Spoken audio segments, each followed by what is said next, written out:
White opens with, "We here at the core crib. We got a new pet. It's an alpaca. It gives us like 500 mats if we break it." "We got a new pet. It's an alpaca. It gives us like 500 mats if we break it." Blunder. This guy just said break it about a live animal on a call with Maya, the woman who has raised millions for an animal sanctuary and has dedicated her entire platform to protecting them. Jason thinks he's being funny and genuinely thinks Maya would be happy about this. This is either the most oblivious man alive or he genuinely doesn't understand what Maya stands for. Black goes, What are you doing? What am I doing?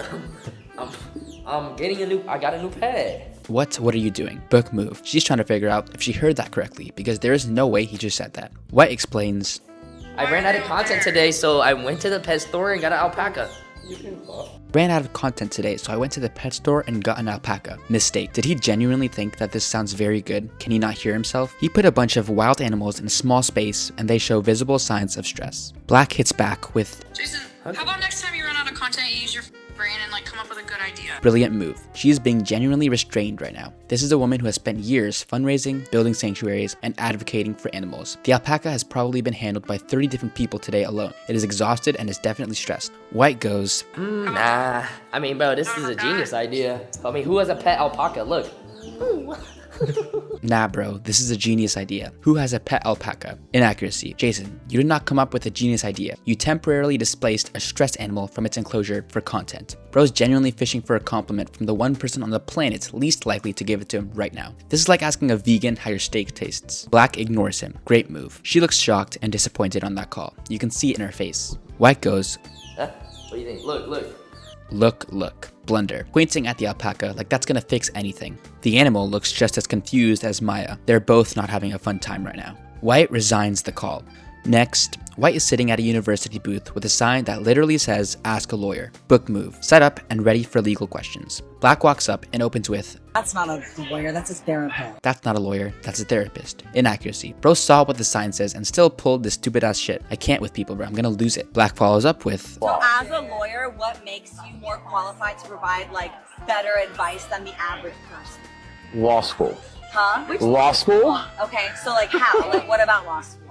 So as a lawyer, what makes you more qualified to provide better advice than the average person? Mistake. That's the stupidest question I've ever heard in my life. That's like looking at my rating text messages booth and asking what makes me qualified to analyze text messages. White responds with, law school. Good move and the correct answer. Black goes, mistake. White goes, law school, again. Good move, not backing down and pressing down hard. Black goes, okay, so like, what about law school? Blunder. What do you mean, what about law school? He went to law school. He studied law at a school for law. I mean, like, that's a really lot of questions. Like asking an engineer, what makes you better at being an engineer than just someone off the street that went to what if you high ask the school? lawyer like an emotional question? Does law school make you like more qualified to answer that kind of question? You get That's not what we do. These are legal questions. You said they come from problems. White goes, it's like asking an engineer what makes you better than someone off the street. Excellent move. Reasonable analogy. White is holding it together remarkably well. Black goes, okay, but what if you ask a lawyer an emotional question? Does law school make you more qualified? Blunder. There is a sign right in front of you that says ask a lawyer, not ask a therapist, not ask someone about your feelings. Ask a lawyer about legal things. White goes, that's not what we do. These are legal questions. Great move. Finally said it plainly. You didn't clarify. You said legal problems. What if I'm a lawyer? So, I mean, I don't mean to be rude, right? But it's kind of implied that if you're asking a lawyer, you're asking them a legal question. You don't call your podiatrist and ask them about your taxes, do you? Black goes, you didn't clarify. You said legal problems. Mistake. The sign clarified. The sign that says ask a lawyer that you walked up to and chose to ask emotional questions at. That clarified. White pulls out the podiatrist analogy. Brilliant move. You don't call your podiatrist about your taxes because it's implied by the profession what they handle. Same thing. White is completely in the right here. No, I just asked you, I was like, what do? You said answer people's questions with problems. So that's Correct. Most people have like problems. They don't know where to start. So legal problems. I don't need to specify legal problems. It's implied with the word lawyer. Where'd you go to law school? I went to Jones School of Law. Black goes, I just asked you what you do, and you said answer people's questions with problems. Inaccuracy. He said legal problems at a legal advice booth. The context was always legal. Black is arguing in bad faith at this point. Black goes, correct. Most people have problems and they don't know where to start. Good move. Still patient with this man somehow. Black goes, so legal problems. Blunder. Yes, legal problems. That's what the booth is for. That's what the sign says. That's why he's sitting there. White goes, I don't need to specify legal problems. It's implied with the word lawyer. Brilliant move. Completely correct. Nobody walks up to a dentist and asks why he only looks at teeth. Black closes with, where'd you go to law school? Miss. Ran out of arguments and is probably going to try and discredit him.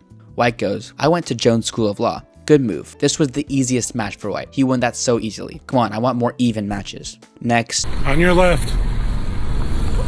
White is riding on an electric bike on a pedestrian sidewalk and calls out, on your left. Blunder. This is a walking path with grass on both sides, and White pulled up on an electric bike acting like he has right of way. You could just go in the grass pretty easily as well. I could also go on the sidewalk, Karen. Sidewalks are built for pedestrians, so get your fat ass in the grass and just go around next time. Black responds with, you can just go in the grass pretty easily as well. Great move. Completely reasonable. There is grass literally everywhere. White has thick tires on an electric bike and chose the sidewalk full of pedestrians instead. White goes, I can also go on the sidewalk, Karen. Blunder. Called him Karen for suggesting he use the giant empty grass field right next to him instead of the pedestrian path he is currently terrorizing on an electric bike. Black goes, sidewalks are built for pedestrians, so get your fat ass in the grass and just go around next time. Great move. Factually correct. Lost points for the fat ass insults. You don't insult your opponent's profile picture on chess.com. You insult their skill and questionable moves instead. How about that? Yeah, just go in the grass. It's perfectly built for that. You got these thick ass tires to go in the grass. Keep going, Karen. Keep going, Karen. Get your ass whooped in front of your son. Black keeps going with, you got these thick ass tires, go in the grass. Excellent move. Genuinely correct. White specifically has the equipment to handle grass and chose not to use it. White goes, keep going, Karen. Get your ass whooped in front of your son. Blunder. Threatened a man in front of his child because someone correctly told him to get off the sidewalk. How stupid must you be to threaten a man with his whole entire family standing right there? Now you are a threat. Black goes, You up. I will f you up, dude. I'm not trying to do anything. Just go in the grass. Shut the fuck up. Just on your left and bullshit like you're actually in shape doing anything on this bike. It's really working well. Mind your business, Karen. I'll f you up. I will fuck you up, dude. I'm not trying to do anything. Just go in the grass. Mistake. Said, I'm not trying to do anything immediately after saying I'll fuck you up twice. White's threat was his first horrible move, but the response is reasonable after that blatant provocation. He just needs to improve his mental game. Black keeps going with, it's on your left is bullshit, like you're actually in shape doing anything. Missed win. Was making a great point and then threw in a fitness insult and muddied the whole argument. Come on, man, don't go for the low hanging fruit. Just keep hammering his e-bike and decision making. White goes, mind your business. Inaccuracy. White rode his electric bike onto a pedestrian path and made it everyone's business. Black goes, it's really working well. Book move and fair point. White goes, mind your business, Karen. Again, inaccuracy. Saying it twice doesn't make it right, just like my grandma used to say. On your left. That's assault. Go to jail.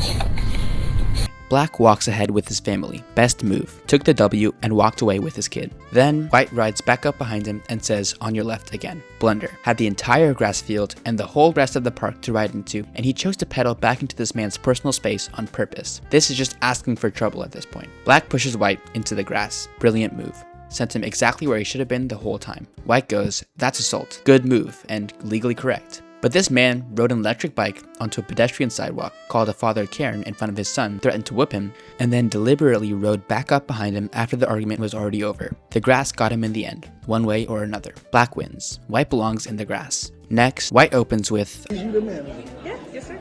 I don't want that. Well, you ate the whole entire thing. I can show that camera too.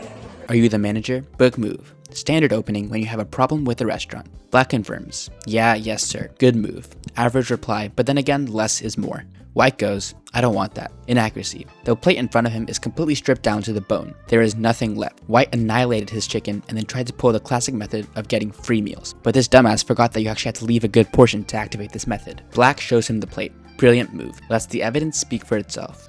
A full plate of chicken bones with a sliver of meat, clinging on for dear life. He must be joking, right? I mean, just look at the plate. White then goes, No, I didn't eat. It's meat still on that chicken, man. But there's nothing like. It's meat still on that chicken, But man. this whole entire plate has been eaten, sir. it's meat still on that chicken, man. Blunder. Found a minuscule amount of meat and thought it would work, and that the manager would just go, oh, you barely took a nibble. Let me get you a new plate on the house, sir. Black goes, but there's nothing like good move. Genuinely struggling to articulate what she's looking at because nothing could have prepared her for this stupid ass match. White goes, its meat is still on the chicken, man. Again, mistake. Said it twice like the second time would make the meat regenerate or something. Black goes, but this whole entire plate has been eaten, sir. Great move. stating the obvious because apparently White doesn't have the human organs called eyeballs. White then goes, So you can't take that off my bill? No, not unless you would have gotten us at the very beginning and said that you didn't like your meal. I could have replaced it for you. So I gotta pay for that. Yeah, you ate the whole entire thing, sir. so you can't take that off my bill? Blender ate an entire plate of chicken down to the bone and is now requesting a free meal. What happened to shame? I can barely talk to a waiter to ask for a glass of water, and people are out here trying to pull the dumbest scam in mankind. Black goes, no, not unless you would have gotten us at the very beginning and said you didn't like your meal. I could have replaced it for you. Excellent move. Textbook restaurant policy, and completely correct. Gave White every opportunity to understand what happened here. White goes, so I gotta pay for that? Inaccuracy. Yes, you ate it. You pay for it. This is how restaurants work. Black goes, yeah, you ate the whole entire thing, sir. Great move. Not even arguing anymore and just confirming reality. White goes, There's not even like, So she telling me I got to pay for that? I mean, let me ask the audience. there's not even like missed win. Started a sentence and couldn't even finish it because even he knows there's nothing left on that plate. Black then turns to the audience and goes, let me ask the audience. The manager knew the comments would murder this guy for trying to pull this idiocy of a scheme. Does he not have common sense? He has no idea what's going to happen. He cooked himself by recording the entire scene thinking the internet would back him up.